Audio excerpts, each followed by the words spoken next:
गांव का नाम है बांसताड़ी। बिहार का एक छोटा सा गांव जहां ज्यादातर लोग खेती करते हैं और बहुत कम लोग नौकरी करते हैं। किशोर की उम्र 28 साल है। उसके पास एक छोटी सी पत्नी रानी है और एक 7 साल की बेटी सोनू। किशोर रोज सुबह 5 बजे उठता है, चाय पीता है और सीधा बिहारी के ढाबे पर चला जाता है।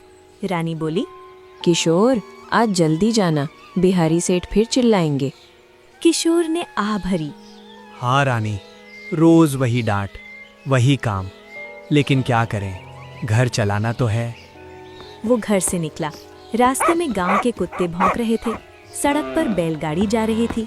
किशोर तेज कदमों से ढाबे की तरफ बढ़ा। ढाबे का नाम है देसी नॉनवेज हट। गांव में नॉनवेज खाने की एक ही दुकान, बाकी सब जगह सिर्फ दाल रोटी और सब्जी। बिहारी सेठ पहले से खड़े थे, मोटे बड़े मूंछ वाले, हमेशा पैसे गिनते रहते। अरे ओ किशोर के बच्चे, तू आया कि सूरज निकल आया? मैंने कितनी बार कहा, मेरे आने से पहले दुकान खुल जानी चाहिए। किशोर ने सिर झुकाया। सॉरी सेठ, कल रात 11 बजे तक बर्तन धो रहा था। बिहारी ने गुस्से से कहा। सॉरी से पेट भरता है क्या? जल्दी अंदर जा, चिकन काट, प्याज काट, बर्तन धो, और सुन, आज से बिरयानी 120 रुपए की हो गई है। किशोर चौंक गया। सेठ, कल तक तो 100 थी। कल थी, आज नहीं। चिकन महंगा हो गया है भाई, मुझे भी तो कुछ कमाना है ना। तभी रामलाल आया। खेत में काम करने वाला मजबूत आदमी, धोती कुर्ता, सिर पर गमछा। बिहारी भाई, एक प्लेट बिरयानी लगा दो, खेत में जाना है, तुम्हारे हाथ की बिरयानी खाकर मजा आता है। बिहारी बोले, हाँ हाँ लगा देता हूँ, लेकिन अब 120 की मिलेगी। रामलाल की आंखें बड़ी हो गईं। अरे बिहारी, तू तो हर हफ्ते दाम बढ़ा देता है। पिछले हफ्ते 70 से 100 किया, अब 100 से 120। गरीबों पर थोड़ा रहम कर ले भाई। बिहारी ने कंधे उचकाए। क्या करूं रामलाल भाई, चिकन वाला रोज दाम बढ़ाता है और यहाँ नॉनवेज की दूसरी दुकान है ही नहीं, लोग आएंगे ही मेरे पास। रामलाल ने सिर हिलाया। सच है, दूसरे गांव जाना महंगा पड़ता है, बस लगा दे एक प्लेट। किशोर बिरयानी की प्लेट लेकर आ रहा था। प्लेट बहुत गर्म थी, हाथ कांप गए। धड़ाम, प्लेट जमीन पर गिरी। बिरयानी इधर उधर बिखर गई। चावल, चिकन, मसाला सब जमीन पर। बिहारी चिल्लाए, अरे ओ मूर्ख किशोर के बच्चे, ये प्लेट के पैसे तेरे बाप देगा क्या? तुझे रखा था काम आसान करने के लिए, तू तो मेरा नुकसान कर रहा है। किशोर घुटनों पर बैठ गया। मालिक, गलती हो गई, प्लेट बहुत गर्म थी, हाथ से छूट गई, माफ कर दो सेठ। बिहारी और गुस्सा हुए।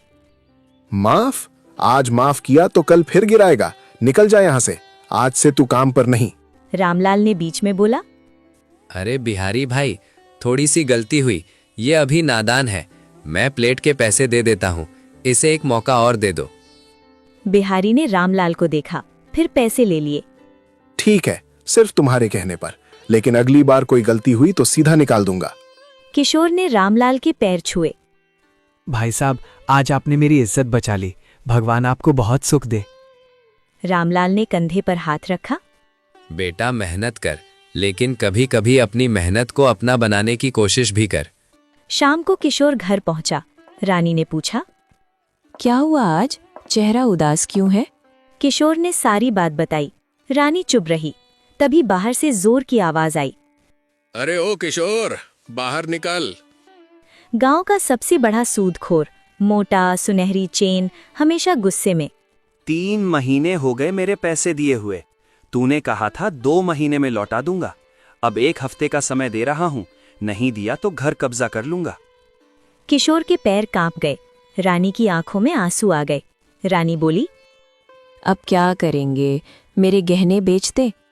किशोर बोला, नहीं, मैं बिहारी सेठ से उधार मांगता हूँ, शायद वो मदद कर दे। किशोर ढाबे पहुंचा। सेठ, मुझे 50,000 रुपए चाहिए, लल्लन टॉप सेठ घर ले लेगा, मदद कर दो सेठ। बिहारी जोर से हंसे। अरे किशोर, तू मजाक कर रहा है क्या? मेरा धंधा भी ठीक नहीं चल रहा, तू काम छोड़कर जा, कहीं और काम ढूंढ ले। किशोर उदास होकर घर लौटा। रानी ने कहा, अब एक ही रास्ता दिख रहा है, अपना छोटा सा धंधा शुरू करो। किशोर बोला, कौन सा धंधा रानी, मुझे तो कुछ आता ही नहीं। रानी बोली, तुम्हें चिकन फ्राई करना तो आता है ना? शहर में KFC देखा था ना, वही कुरकुरा चिकन। गांव में ठेला लगाओ, लोग खाएंगे।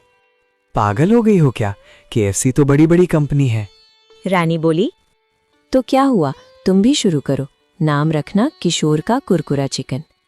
अगले दिन किशोर ने घर में बचे हुए पैसे निकाले, 2 किलो चिकन खरीदा, घर पर धोया, नमक लगाया और सीधे तेल में डाल दिया। गांव के चौराहे पर ठेला लगाया, लकड़ी का बोर्ड लिखा, KFC स्टाइल कुरकुरा चिकन सिर्फ 70 रुपए प्लेट। पहले 2 लड़के आए, बाबलू और पिंटू। अरे किशोर भाई, बिहारी की दुकान छोड़ दी? हाँ, अब अपना धंधा, खाओ और बताओ। दोनों ने खाया, फिर मुंह बनाया। अरे ये क्या है? पूरा तेल तेल, स्वाद भी नहीं, बस तेल में डुबो दिया। शहर का KFC तो कुरकुरा और टेस्टी होता है। दोनों चले गए। पूरे दिन सिर्फ 210 रुपए की बिक्री हुई। घर पहुंचा तो रानी ने पूछा, कैसा रहा? किशोर ने सिर पकड़ लिया। सबने कहा तेल तेल है, स्वाद नहीं है। रानी बोली। चिंता मत करो, कल फिर ट्राई करो। किशोर रात भर सो नहीं पाया, सोचता रहा आखिर क्या कमी रह गई। अगली सुबह गोपाल चाचा के पास। सुबह किशोर गोपाल चाचा के पास गया। गोपाल चाचा पकौड़े बनाते हैं। उनके पकौड़े हमेशा कुरकुरे और स्वादिष्ट होते हैं। चाचा, आपके पकौड़े इतने कुरकुरे कैसे बनते हैं? गोपाल चाचा हंसे। बेटा, रहस्य मसालों और तरीके में है। सिर्फ तेल में डालने से नहीं होता। पहले बेसन और मैदा मिलाओ, मिर्च, हल्दी, नमक, आमचूर, अजवाइन डालो। घोल को 30 मिनट रखो, फिर डबल फ्राई करो। पहले हल्का, फिर तेज आंच पर क्रिस्पी। किशोर की आंखें चमक उठीं।